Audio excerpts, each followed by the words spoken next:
Okay, just going to give you a couple notes on assembling this garage door here.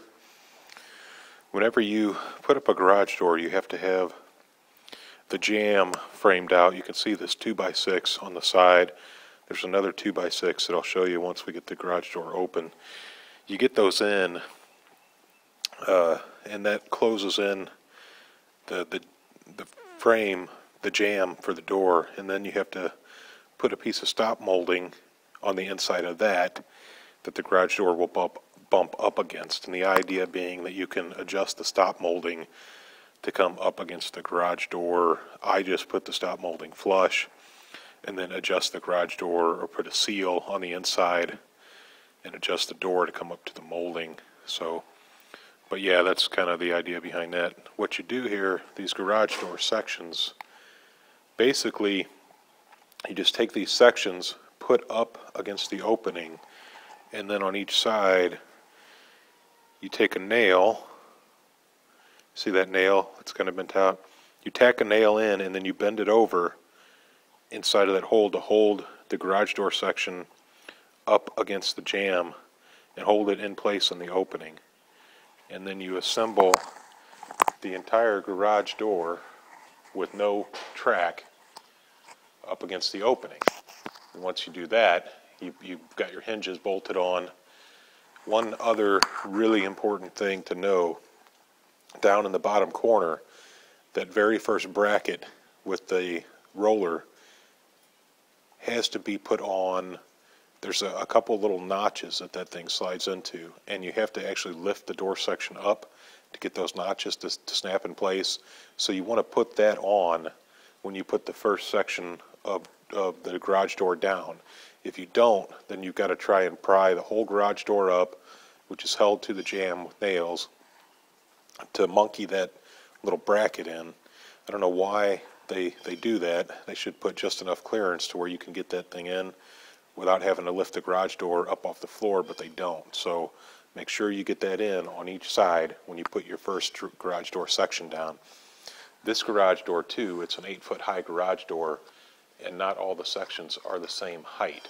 So the top section, I don't know if you can see it in the video, is 21 inches tall, and then the 3 sections in the middle are 18 inches tall, and the section at the bottom is another 21 inches tall. So you wouldn't want to stack 2 21-inch tall sections and then continue up with the 18-inch sections. You want to make sure you get those in the middle and the tall ones at the top and the bottom. Okay, so what we're doing right now, there's my shadow, that's nice. We've got the track bolted up to the door, and when you do this, you don't want the track, let's see if I can show you here, you don't want the track tight up against the bracket. You want a little bit of space. So now you can see how that slides back and forth a little bit. That's good, that's what you want. What will happen is the cable that holds the garage door, that counterbalances it with the torsion spring, hooks to that bottom bracket, and then the whole garage door just kind of floats. And the tension on that cable will kind of center the garage door. So you don't want the garage door squeezed tight because it could bind up. So then once you get the track, you'll kind of see right now my track, the space between my track and the garage door is a little bit wider at the bottom than it is up at the top. And even though the garage door can float, we want that track to be nice and straight and the spacing to be even. So what I'm doing is I'm going through and I've got a 1/2 inch wide piece of plywood that I'm sticking between the track and between the door right here, and I'm making sure that I've got that spacing on both sides of the door between the track and the door, so the track will be, because the door is sitting flat on the ground here and it's held in place to the jamb, so I know my door is flat and vertical. So basically I align my track to the door with my 1/2 inch plywood spacer, and then I know my track is good.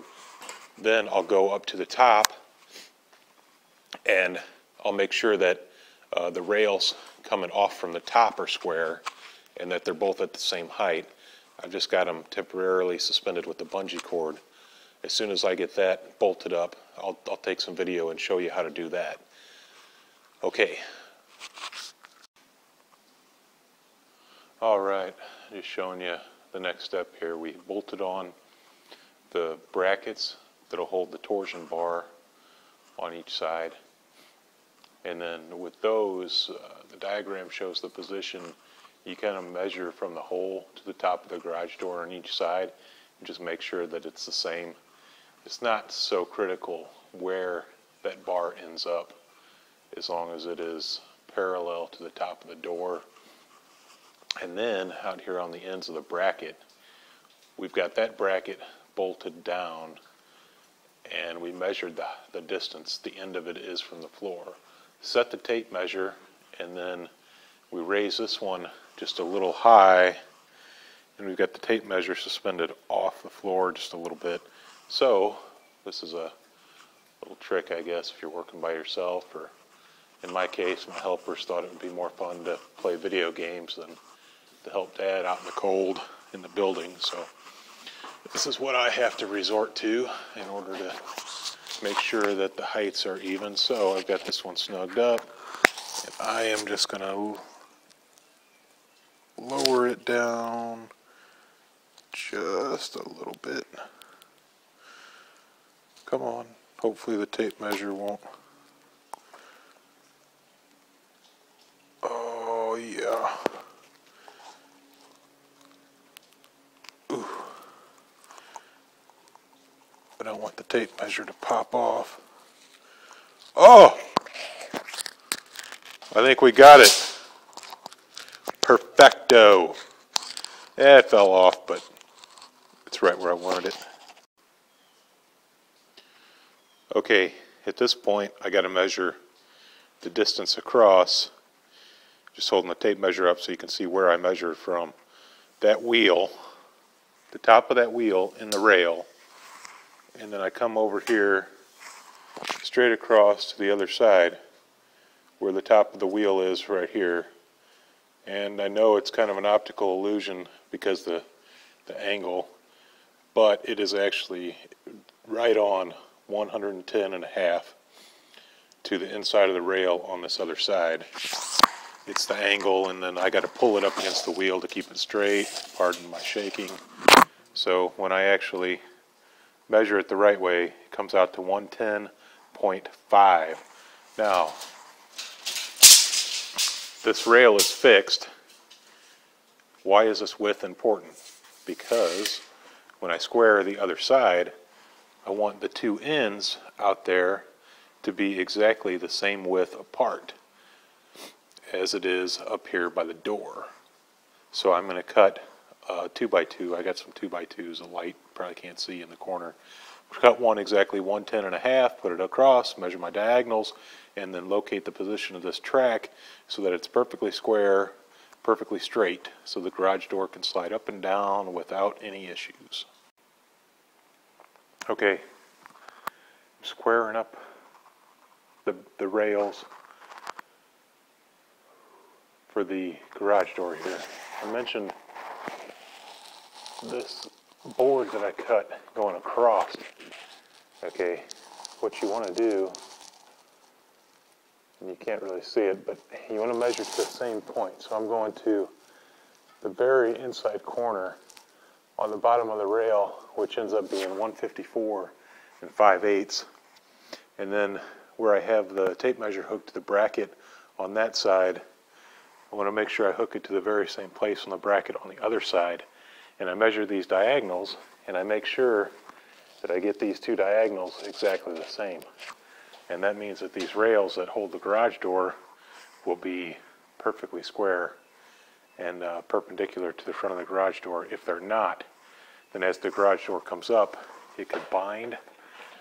And then also worse, if, say, one side was going out and one of the little rollers pulled out of the bracket, then the garage door could just fall down out of these guides, which would be a disaster. One trick here, this board that I cut to make sure, here we go, this board that I cut going across, like I said, I measured inside to inside on the rails up close to the garage door where it's bolted to the jamb, because I knew that was the width that wasn't going to change. And then this holds these two ends apart. So if you were to check your diagonals and make sure your diagonals are the same, but you didn't make sure that the distance between the two guide rails was the same, what you might have, you can see my fingers, instead of having parallel rails, they might go out or they might curve in. Either way, the diagonals could be the same, but by making sure the distance at the front and the back is the same and the diagonals are the same, then they're parallel and square, and everything should work just fine. Okay, so you can see the bungee cords all over the place. When you're working by yourself, bungee cords are your friend. Got a little wedge stuck in to hold the end of the tape measure because it kept wanting to fall out on me. And then I'm going to put the cross braces, even though we got the rail suspended, we need the cross braces to come down to our supports here to keep them from going in or out. If the garage door were to come up and these were to flex out, again, the whole garage door could come crashing down and it'd be a disaster. So what we're going to do, I've got this piece of metal channel that we had left over from a different project, and then I'm just going to run a 2x4 at about a 45-degree angle from the truss down to our bracket that's going to suspend the garage door. And that should do it. Okay, we got the braces all mounted and secured, so now we're ready to put the torsion bar and the torsion spring up. What you want to do, none of these things are tight. This, where'd it go? Here we go. So that pulley's just on there loose. You want to get the orientation right, slide them onto the bar. You can see here, and the light's kind of bad, but the little plastic bushing, you want to make sure that that's in there to hold the spring, keep it centered. And then you're ready to slide it in. So there should be just enough space and just enough wiggle room. From the inside here, we can slide the right end through the right bushing, and then slide the bar out far enough, pick the left end up and slide it through the left bushing. Hey, all right, we got the torsion bar mounted, we got the spring in place. If you're paying attention, which I'm sure you are, you will notice that my bracket that I mounted my spring with is not centered, but the block that will attach the spring to the torsion bar is centered. That was done for a reason. The diagram and the instructions shows a door with two springs, therefore the bracket is centered, and then the clamp on each side of the spring is symmetric with respect to the garage door. So when that thing twists that torsion bar and puts a torque on it, it's going to flex, and we want it to flex the same amount on both sides, so that one side of the garage door isn't lifted a little bit more than the other, which will cause the whole thing to want to go a little cockeyed, and it won't lift and lower quite as smoothly. So before we hang the cables on the pulleys, right now would be an opportune time to pluck the nails out of the wall that are holding the garage door to the jamb. Hey, look at this. I got the torsion spring all wound up. You can look at the black line that's wrapped around it. Got my 8 3/4 recommended turns. Have it tightened down. Garage door is just about ready to open. Tell you what, I feel really bad that I was not able to get video of the tightening of the spring. It was quite entertaining. It just feels so good when you stick the shaft into the hole and you just push that sucker, and you get some turns on it and you just torque that baby. Oh yeah. Oh yeah, it does feel good when you get it all tightened down. And as talented as I am, I just could not wind up the spring and hold the video camera at the same time. So let me show you a couple of my tools of the trade. What you will need a solid shaft 1/2 inch in diameter, or maybe slightly under 1/2 inch. I cut this off of a steering stabilizer, and it's long enough for me, and longer the better, although you probably don't need anything over about 1 foot. Ooh, stretch that back. But you want a solid bar 1/2 inch, and you will stick this in the hole, you will rotate the spring, and then you will stick the second one in the hole. You will need 2 of these. So yeah, let me just show you if I can here. Put the caliper on it. If you can read that, just a couple thou over 1/2. This one is 495, just a couple thou under 1/2. It's exactly what you need. Make my way up here. Yeah, so that slips in the hole like that, and then you can pry that and rotate that spring. Another tip is to make sure you have your wrench handy and check that you've got a good fit. These happen to be right at 3/8. I used a 3/8 open end wrench to tighten down the set screws, but you do not want to have, it takes a little bit of work to get 9 turns on the spring, and you don't want that sucker wound up and then you standing there holding it and looking around trying to find your wrench to tighten your set screws. So have that thing in a pocket or somewhere handy and be ready. Okay, moment of truth. If I did my job right and I squared up the track and I align the track in the door, then when I lift this door with my spring wound up, it should easily come up. Dun dun dun dun dun dun dun dun dun dun dun dun dun dun dun. Dun, dun, dun, dun, dun, dun, dun, dun, dun, dun, dun, dun, dun, dun.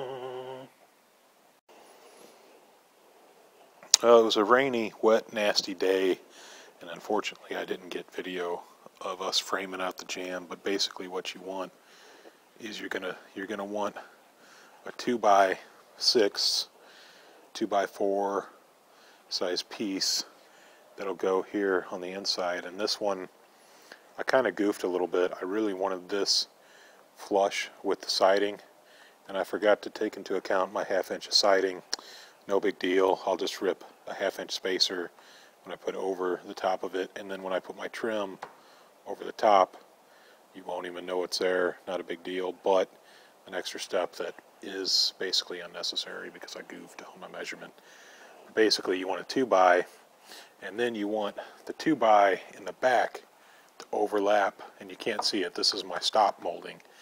You want that 2x to come all the way out. So the face of this and the inside face of that are on the same plane, and then the stop molding goes in behind it. And then you also do, you can see it actually, well, you could see it if we had better light. Here you go. You can see the way it goes on the top. I don't have stop molding up at the top yet. Don't totally need it. There's just a little bit of a gap between the top of the door and the jamb, which I will close in. And then I get a little seal. You can buy this stuff in like 8 foot, 9 foot, 10 foot lengths. Cut it down, and the little seal will go right against that, and the garage door will come down and seal up against that seal. Right now the garage door is pretty loose. There's like 1/4 inch gap where it just kind of slides in the track, but it's not hurting anything. This building isn't exactly airtight, so I'm not too worried about it just yet. So that's it.